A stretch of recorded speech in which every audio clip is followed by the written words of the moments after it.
So I finally figured out why I didn't have oil pressure on the big block Chevy, and let me show you why. So I decided to tear the oil pan off and inspect the oil pump shaft, and lo and behold, look what was installed.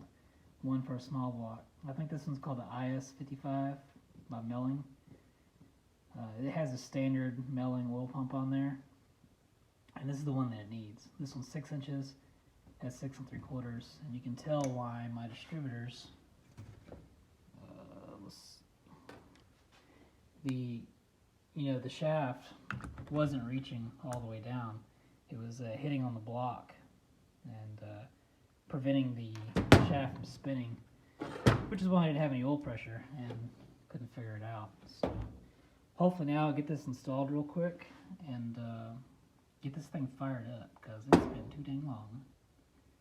And in order to get an oil pan off on a Fox body, if you're using a big block Chevy, with a probably any oil pan, this is like a Milodon stock style with some kickouts, is you're gonna have to take the motor mount bolts out, set 2 7/16 bolts, and probably the transmission bolts, and lift it up on a chain, just a couple inches.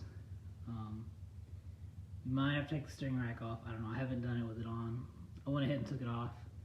But lifting the motor up really gives you a lot of room, and you just slide it on back. So if you're fighting oil pressure issues and you're not sure if your distributor is engaging on your oil pump shaft, look down in the block, and where the casting is, like halfway down, if you got a small block shaft and a big block, it's going to become pretty much level, or maybe just below that casting, where the hole is. And if it's a big block, it's going to come out of that hole just a little bit, which is what I had in my case. And that's something to check before you're in there with a screwdriver. Like, oh, you got to turn the screwdriver a certain way to get it aligned. No, you don't.